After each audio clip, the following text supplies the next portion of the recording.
유튜브로 읽는 박정희 전기 6권 한 운명적 인간의 나상 정치권의 세대교체.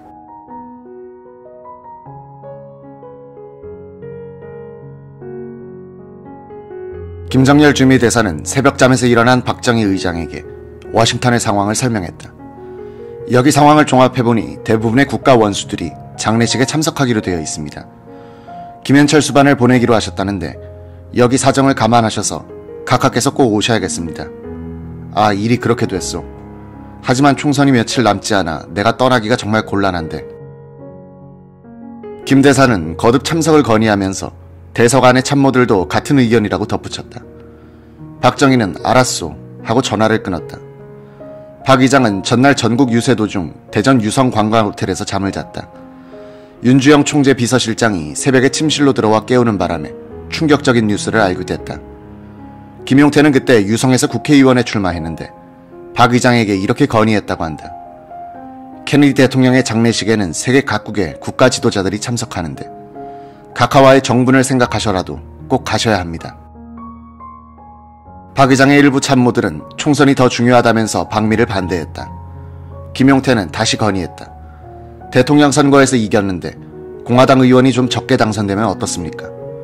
각하께서 미국에 가시는 것이 오히려 선거운동에 유리하게 작용하여 당선자가 늘지도 모릅니다. 여기 일은 우리한테 맡겨놓으시고 세계 지도자들과 함께 장례식에 참석하십시오. 그래, 내가 직접 가야겠어. 5.16 후 나를 미국으로 초청하여 나에게 많은 용기를 준 사람이 아닌가. 박정희 의장은 시카고를 거쳐 워싱턴으로 가게 돼 있었다.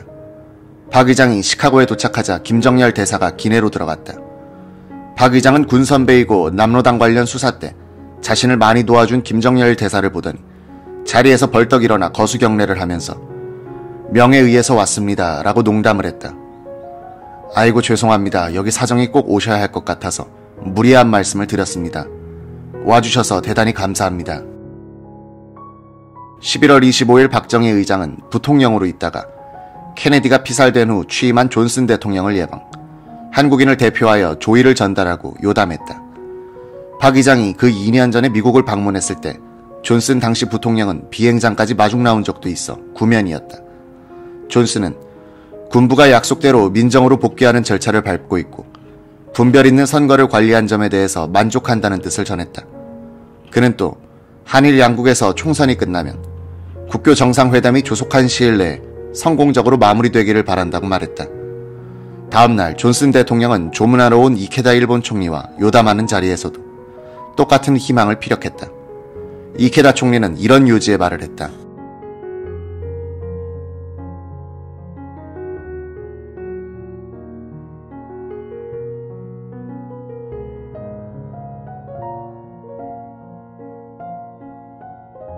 박정희 의장의 공화당이 총선에서 과반수 의석을 얻기가 힘들 것이기 때문에 조속한 국교 정상화는 어려울 것 같다.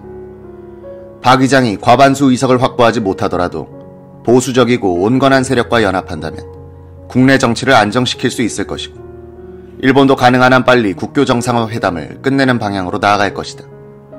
이케다 총리는 이어서 존슨 대통령에게 한국은 잘 교육되고 부지런한 2,500만 인구의 나라다 라고 상기시킨 뒤 이렇게 말했다. 대한민국의 건전한 발전은 일본의 안전을 위해서도 필수적인 조건이다. 일본과 자유세계는 한국이 붕괴하고 공산화되는 것을 방치할 수가 없다. 따라서 일본은 최선을 다해서 한일 국교 정상화를 이룩하려고 한다.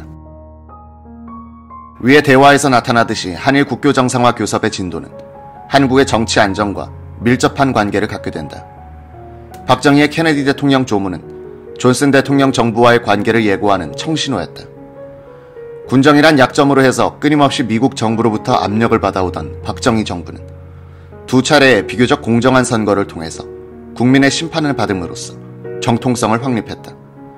박정희 민선정부가 추진한 2대 외교정책, 한일 국교 정상화와 월남 파병, 미국이 한국의 압력이 아니라 부탁해야 할 성격의 것이었다. 이제는 박정희가 대미 카드를 쥐게 된 것이다. 미국의 경제 및 군사 원조란 대한카드와 한국의 이런 대미 카드가 균형을 이루면서 이후 약 10년간 한미 관계는 안정되고 이 안전판을 바탕으로 하여 박정희 정부는 군사비 지출을 최소한도로 묶고서 경제 발전에 총력을 쏟게 된다. 한미 관계가 다시 악화되는 것은 1977년 카터 대통령이 집권하면서부터다. 카터는 케네디가 고딘 디엠에게 가졌던 시각과 흡사한 각도로 박정희를 봤고, 이로 인한 한미 관계의 악화는 박정희의 죽음으로 이어진다.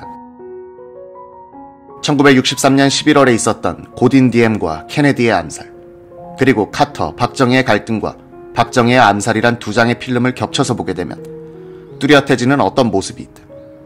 그 모습은 민주주의를 도덕적 원칙뿐 아니라 외교 무기로 이용하는 강대국과 맞서면서 자주를 모색하는 약소국 지도자의 운명 같은 것이다.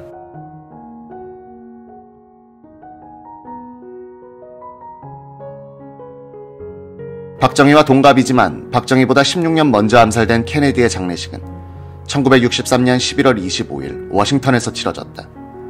성조기 이외에는 아무런 장식을 하지 않은 케네디의 관은 국회의사당을 출발, 백악관 집무실에 잠시 머물렀다가 마테 성당에 도착하여 연결 미사를 치렀다. 박정희 의장은 다른 세계 지도자들과 함께 도보로 영구 행렬을 따랐다.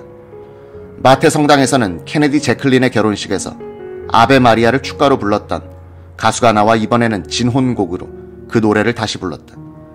케네디의 유해는 포토맥 강을 건너가 엘링턴 국립묘지에 묻혔다. 케네디 대통령은 한국 총선 기간 중 박정희를 마지막으로 도와주기도 했었다. 민정당의 윤보선 후보는 한국 정부가 재정 안정 계획을 성실하게 지키도록 하기 위한 일종의 견제 수단으로 미국이 동결해 두었던 원조 자금 1,500만 달러를 지적하면서 박정희 정부는 미국으로부터 고립됐다고 주장했다. 박정희의 참모들은 세뮤엘 버거 대사에게 동결 자금의 해제를 요구했다. 버거 대사는 미국 정부의 입장이 반박이라는 오해를 받을까 걱정했다. 그는 워싱턴에 건의하여 총선 기간 중 1,000만 달러의 원조 자금 방출을 발표하도록 했던 것이다. 박정희 의장이 케네디 장례식에 참석하고 있을 때 한국에서는 제6대 국회의원 선거 투표와 개표가 진행되고 있었다. 1963년 11월 26일의 총선은 10.15 대선 때와는 정반대의 큰 이변이었다. 미 일과 우리 언론기관의 예상과는 반대로 공화당이 압승, 의석수가 전체의 3분의 2선에 육박한 것이다. 131개 지역구 가운데 공화당은 88석을 차지했다. 전국구인 비례대표제 당선자를 포함하면 공화당은 전체 의석 175개 가운데 110석, 민정당은 41석, 민주당은 13석, 자민당은 9석, 국민의당은 2석이었다. 공화당은 약 33%의 지지율로서 전체 의석의 약 63%를 차지했다. 이는 물론 야당의 분열 때문이었다. 공화당은 박정희가 대선 때 몰표를 받았던 제주, 전남, 전북, 경남, 경북, 부산의 지역구 74개 가운데 58개소에서 당선자를 냈다.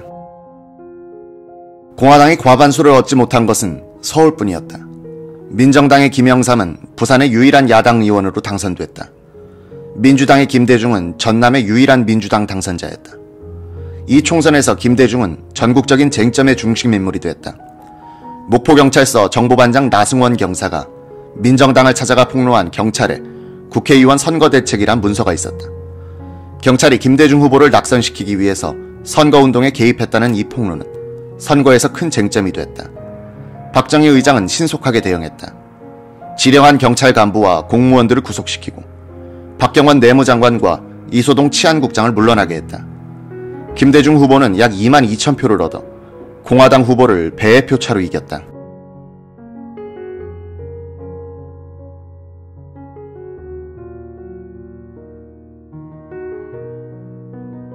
김대중의 선거 참모로 참여한 사람 중에 권노갑 비서가 있었다. 그는 1961년 5.16 혁명 직전에 있었던 강원도 인제지역 보궐선거 때도 김대중 후보를 도왔다. 권노갑은 나는 김대중 대통령이 오랫동안 목포를 떠나 있었기 때문에 고향에 잘 아는 사람이 적은 것을 보완해주기 위해 비서로 참여하게 됐다. 김 대통령은 나의 고향 선배이고 목포 상고 4년 선배다. 나는 동국대를 졸업한 뒤 미군에 통역을 하기도 하고 목포 여고에서 교편을 잡고 있어서 각계각층 사람들을 알고 있었다 라고 했다. 제6대 국회의원 선거에 참여한 유권자들은 박정희 대통령 당선자에게 안정의석을 주었고 그가 주창해온 세대 교체를 상당 부분 실현시켜 주었다. 국회의원 당선자들 가운데 20대가 1%, 30대가 21%, 40대가 46%로서 청장년층이 전체의 약 3분의 2나 됐다. 40대의 박정희, 30대의 김종필로 상징되는 젊은 국가 엘리트 집단이 두 차례의 선거를 통해서 우리 사회 중심부에 등장한 것이다. 이에 반대하는 세력은 60대의 윤보선으로 상징되는 구정치 세력이었다. 광복 후 우리나라에서 유교적 가치관을 밀어내고 가장 강력한 정치 이념으로 등장한 민주주의를 금과 옥조로 삼고 있었던 이들은 민족사의 발전 단계상으로는 수구 세력을 대표하고 있었다. 국가 근대화의 대세 속에서 떠내려가 버릴 위기에 처한 이들을 구해준 것은 대학생들이었다. 1964년 봄 한일회담 반대 시위를 거치면서 60대가 이끄는 구정치 세력은 집요한 선전, 선동술로서 10대 후반, 20대 초반의 대학생들을 야당 편으로 돌려놓는 데 성공하면서 생명력을 연장한다. 학생 세력이 민족주의와 조국 근대화를 내세운 젊은 박정희, 김종필 세력을 밀지 않고 서구식 민주주의의 전면적 실시를 요구하는 늙은 구정치 세력 편에 서게 됐다는 것은 그 뒤 우리나라의 정치와 지성사의 갈등, 고뇌, 견제, 긴장의 불연속선을 만들어낸다.